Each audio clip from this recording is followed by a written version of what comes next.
राधे राधे। जय जय श्री राधे। श्री हरिवंश राधा वल्लभ लाल की जय हो। सभी संतों हरि भक्तों की जय हो। पूज्य गुरुदेव महाराज की जय हो। बांके बिहारी लाल की जय हो। सभी संतों हरि भक्तों की जय हो। वृंदावन धाम की जय हो। जय श्री राधे। श्री हरिवंश बहुत बहुत स्वागत है आपका हमारे चैनल में, जहाँ पे हम बांके बिहारी के दिव्य चमत्कारों की कथाओं का श्रवण कर रहे हैं। आइए एक ऐसी ही बहुत दिव्य कथा का श्रवण करते हैं जिसका शीर्षक है फूल चोर बाबा पर कृपा। जय हो। बहुत ही दिव्य कथा है। पूरी श्रवण कीजिएगा, बहुत आनंद आएगा। जय हो। श्री इंदु भूषण बसु जी का जन्म 1979 में बंगाल के जिला बाखरगंज में हुआ। 18 वर्ष की अवस्था में इन्होंने इंटरमीडिएट एवं माध्यमा की परीक्षाएं पास करी। इन परीक्षाओं में उत्तीर्ण होने के पश्चात उनके लिए भौतिक उन्नति के सारे मार्ग खुल गए। उनको तीक्ष्ण बुद्धि, अच्छा स्वास्थ्य, परिश्रमी स्वभाव और उच्च शिक्षा के लिए उपलब्ध आवश्यक पारिवारिक सुख समृद्धि पूर्ण भविष्य की सूचना देने लगे। कोई कहता है कि वे उच्च कोटि के विद्वान बनेंगे, कोई कहता है कि वे एक यशस्वी समाज सेवक और नेता बनेंगे, पर कोई कल्पना भी न कर सका। 20-22 वर्ष की अवस्था में ही वे वृंदावन के श्री बांके बिहारी जी के श्रृंगार के लिए फूलों की चोरी करने वाले फूल बाबू बनेंगे। जय हो। फूल चोर बाबा। बहुत ही आनंद आएगा कथा श्रवण करने में। हमारे बांके बिहारी की लीला देखी है, कितनी दिव्य होती हैं। किसी को चोर बना देते हैं तो किसी के साथ खुद जाके चोरी करने लग जाते हैं। जय श्री राधे। पर इसमें आश्चर्य की कोई बात नहीं। श्री बांके बिहारी जी का प्रभाव ही कुछ इस प्रकार का है, जिसके ऊपर एक बार उनकी दृष्टि पड़ जाए, जिसके मानस पटल पर उनकी बाकी छवि एक बार उदय हो जाए, जिसके कर्ण कुहरों में उनके नाम गुण रूप लीला और कथा की ध्वनि एक बार गूंज जाए, उसका लौकिक दृष्टि से सब कुछ एकदम उलट पुलट हो जाना कोई असाधारण बात नहीं है। जय हो। यह सच है। चाहे बांके बिहारी जी हों, चाहे राधा वल्लभ लाल हों, चाहे राधा रमन जी हों, चाहे श्रीनाथ जी हों, चाहे विट्ठल हों, चाहे कोई से भी भगवान हो, किसी भी प्रांत के, चाहे जगन्नाथ जी हों, क्योंकि ये सब मूर्तियां तो भगवान ने अपने भक्तों की प्रसन्नता के लिए बदली हैं। ये सब विग्रह भगवान ने इसलिए बनाए ताकि उनके भक्त उनकी प्रसन्नता करते रहें, लेकिन गुणगान तो आखिर में भगवान का ही हो रहा है और सब उन्हीं भगवान से निकले हुए उनके अवतार हैं। और जिनके ऊपर ऐसी कृपा हो, किसी के ऊपर ऐसी छवि पड़ जाए कि भगवान की सीधी नज़र पड़ जाए, तो उसका तो कल्याण होना लाजमी है। जय श्री राधे। जय श्री राधे। और इंदु भूषण जी के साथ भी ऐसा ही हुआ। इंदु भूषण के पिता श्री निशिकांत बसु बड़े कृष्ण भक्त थे, इसलिए वृंदावन के श्री बांके बिहारी से अल्पावस्था में ही उनका परिचय हो जाना स्वाभाविक था। जब से उनका परिचय हुआ, तभी से प्रतीत होने लगा कि उनके यथार्थ बंधु, आत्मीय स्वजन वे ही हैं। उनका धाम ही अपना धाम है, उनकी सेवा ही अपना धर्म है। जैसे तैसे विद्यार्थी जीवन के कुछ दिन व्यतीत कर 20 वर्ष की अवस्था में ही वे कलकत्ते के नगेंद्र मठ के संत श्रीयुत ध्यान प्रकाश जी महाराज से दीक्षा लेकर ब्रज चले गए। गुरुदेव ने नाम पूछा, श्री ज्योति प्रकाश दास, पर ब्रज में वे फूल बाबा के नाम से पुकारे जाने लगे, क्योंकि सेठों के बगीचे से श्री बिहारी जी के श्रृंगार के लिए फूल चुरा कर लाना ही उनकी मुख्य सेवा और भजन था। जय हो। श्री बांके बिहारी जी की फूल सेवा उन्हें ब्रज में आते ही नहीं मिल गई। बांके बिहारी जी की सेवा का रास्ता इतना सहज और सीधा थोड़े ही है, वह भी बांके बिहारी की तरह कुछ बांका और टेढ़ा ही है। जय हो। ब्रज में आकर श्री फूल बाबा कुछ दिन वृंदावन में रहे, फिर सीधे नंदगांव चले गए। यह जानकर कि नंदगांव नंदलाल जी का निजी घर है। वहाँ सखाओं के साथ खेलते कूदते या गौचारण के लिए नंद भवन से आते जाते उनके दर्शन सहज में ही हो सकेंगे, पर वहाँ कहीं भी उनके दर्शन नहीं हुए। जब खोज खोज कर हार गए तब उन्होंने प्राण त्यागने का निश्चय कर अनशन प्रारंभ कर दिया। साधु महात्माओं के बहुत समझाने पर भी अनशन नहीं छोड़ा। एक दिन श्री बांके बिहारी जी ने स्वप्न में आ दर्शन देकर कहा, मेरा दर्शन हट से नहीं प्रेम से होता है। कल यहाँ से उत्तर दिशा में चले जाना। जय हो, जय हो। बांके बिहारी जी की बहुत कृपा हुई उन पर। और देखिए, जब हम भगवान से प्रेम करते हैं, अगर हट करते हैं तो भगवान नहीं मिलते, प्रेम करते हैं तो भगवान सर ऐसे ही मिल जाते हैं। इसलिए प्रेम से ऊपर कुछ भी नहीं है। हम सब कहते हैं सबसे ऊंची प्रेम सगाई, सबसे ऊंची प्रेम सगाई। प्रेम भगवान के साथ करेंगे तो भगवान आपको 4 गुना प्रेम करेंगे। जय हो। बांके बिहारी ने अपना रास्ता आप ही बता दिया। नंदगांव से उत्तर दिशा में बरसाना है। जय हो, जय हो। हमारे राधा रानी का महल, हमारे राधा रानी का घर। जय हो। नंदगांव का रास्ता बरसाना होकर ही है। बरसाना नंदलाल जी की आह्लादनी शक्ति, प्रेम स्वरूपिणी राधा रानी का स्थान है। नंदलाल सब प्रकार से प्रेम के अधीन हैं, इसलिए वे प्रेम की अधिष्ठात्री देवी श्री राधा रानी के अधीन हैं। उनके संकेत के बिना वे कुछ भी कर सकने में लाचार हैं। उनकी कृपा प्राप्त करने के लिए राधा रानी की कृपा प्राप्त करना अनिवार्य है। इसलिए मैं आपसे बोलता हूँ कि डेली राधा रानी की 20 से 25 मिनट तक राधा राधा नाम जप की माला कीजिए, क्योंकि जब आप राधे राधे पुकारते हैं ना, तो ठाकुर जी अपने आप प्रसन्न हो जाते हैं। उनको प्रसन्न करने की ज़रूरत ही नहीं, कृष्ण कृष्ण बोलने की ज़रूरत ही नहीं। राधा राधा बोलिए, कृष्ण तो खुद आ जाएंगे। बाबा वृषभानु नंदिनी का स्मरण करते हुए बरसाने की ओर चल दिए। वे जैसे ही सिंह द्वार पर पहुंचे, उन्होंने देखा कि एक व्यक्ति उनके लिए राधा रानी के प्रसाद का थाल लिए वहां खड़ा है। श्री राधा रानी को इस रूप में बाबा का स्वागत करना ही था, क्योंकि उन्हें स्वयं नंदलाल ने उनकी शरण में जाने के लिए प्रेरित किया था। जय हो। श्री राधा रानी का दिव्य प्रसाद प्राप्त कर उन्होंने अपना कई दिनों से चला आ रहा अनशन व्रत समाप्त कर दिया। उस प्रसाद को पाकर उन्हें एक नया बल, नई स्फूर्ति प्राप्त होने लगी। उन्हें लगा कि शरण में आते ही करुणामयी राधा रानी ने अपना करुणा वारिधि उनके ऊपर उड़ेल दिया है।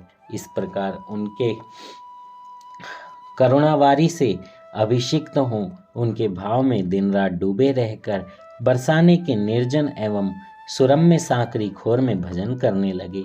वे हर समय भाव समाधि में ही डूबे रहते थे। वे कभी किसी को प्रेरणा देकर प्रसाद उनके पास पहुंचा दिया करती थीं, कभी कभी तो वे स्वयं उपस्थित हो जाती थीं। जय हो, हमारी राधा रानी की जय हो, जय हो। श्री राधा रानी को इस प्रकार कष्ट करते देख उन्होंने मधुकरी के लिए जाना आरंभ कर दिया। जब कुछ दिन सांकरी खोर में भजन करते और श्री राधा की अनुपम कृपा का अनुभव करते बीत गए, तो फिर से उन्हें बांके बिहारी की याद उद्वेलित करने लगी। वे श्री राधा रानी का कृपा आशीर्वाद लेकर वृंदावन पहुँचे। वृंदावन में निधिवन नामक स्थान है, जहाँ प्रिया प्रियतम की सखियाँ आज भी रास विलास करती हैं। आज भी भाग्यवान भक्त वहाँ उनके दर्शन कर कृतार्थ होते हैं। बाबा यहाँ युगल के दर्शन प्राप्त करने की लालसा से सोहनी सेवा करने लगे। जय हो। किशोरी मोहे सोहिनी देन सिखाओ, मेरी लाडो मोहे सोहिनी देन सिखाओ। भगवान से हर सेवा के लिए हाथ जोड़कर प्रार्थना करते रहिए। ऐसा सोचिए कि आप जो भी सेवा कर रहे हैं वो वृंदावन में ही कर रहे हैं।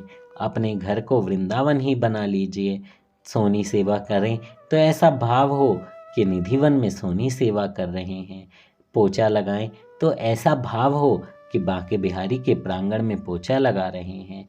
बर्तन मांज रहे हों तो ऐसा भाव हो कि राधा वल्लभ की रसोई में बर्तनों को साफ करके प्रभु को भोजन का भोग लगाएंगे।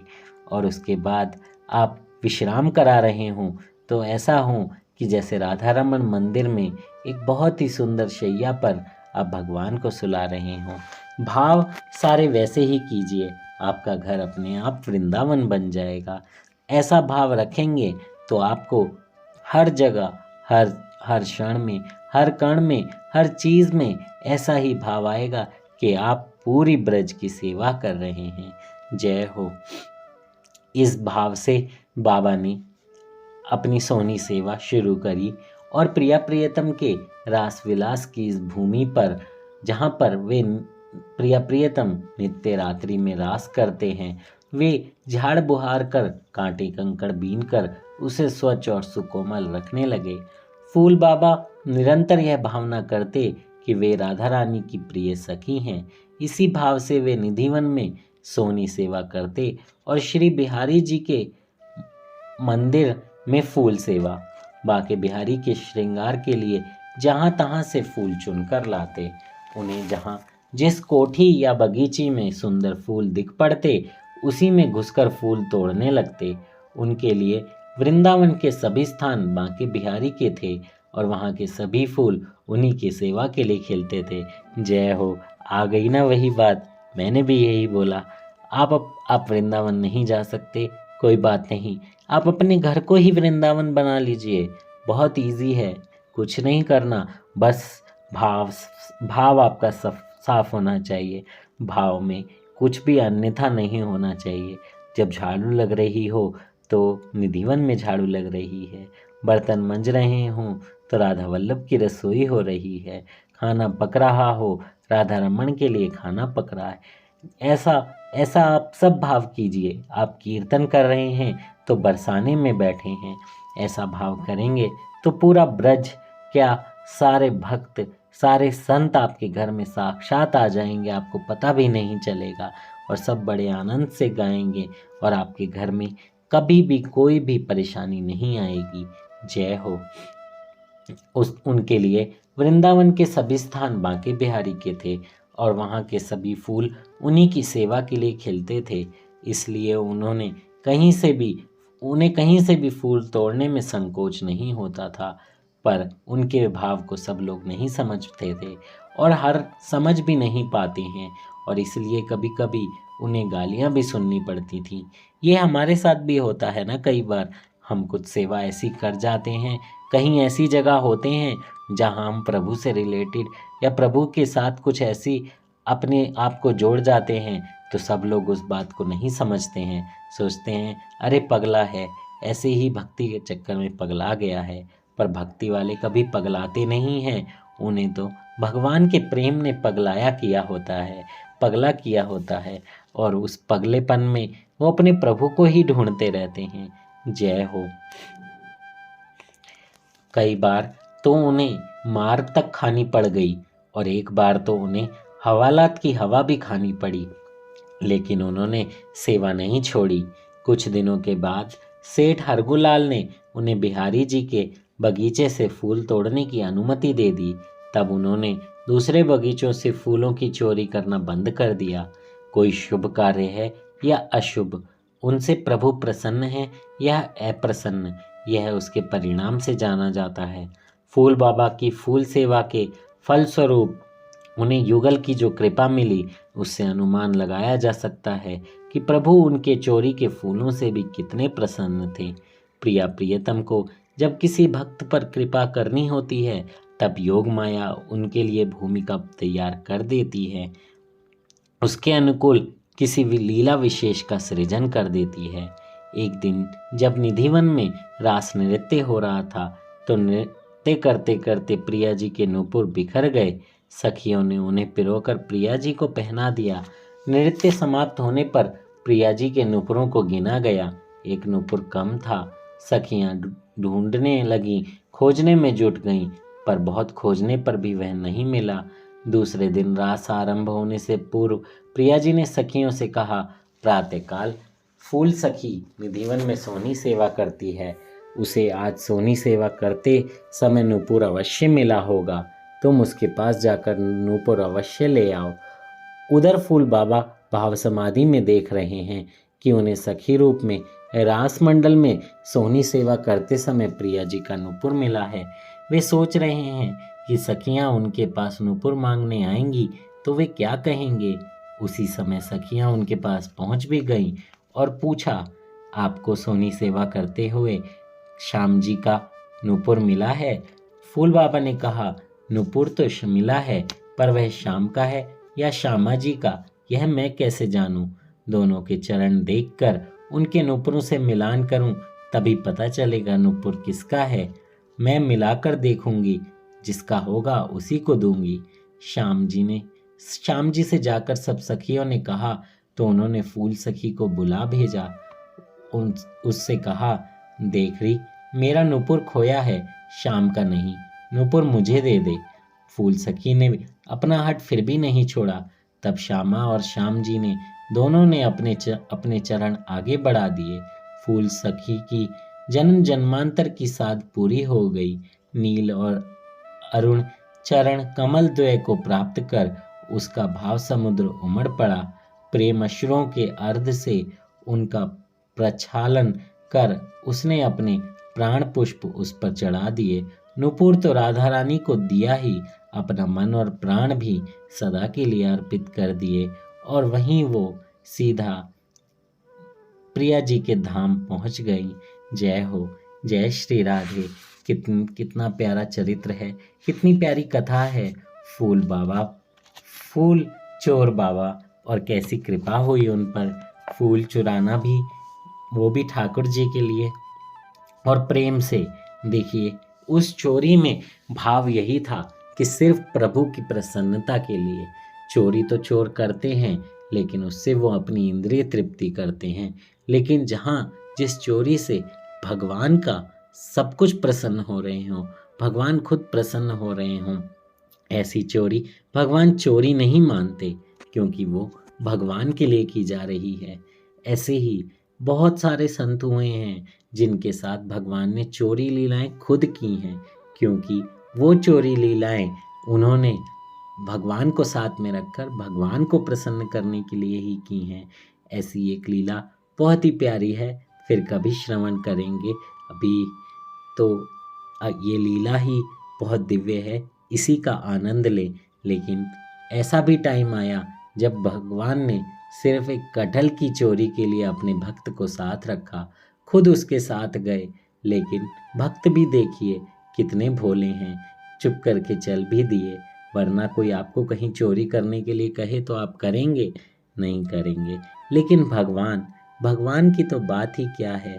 अपने ठाकुर जी तो सबसे निराले हैं, सबसे आनंद में घूमते हैं और आनंद लेते हैं और अपनी लीलाओं से आनंद देते भी हैं।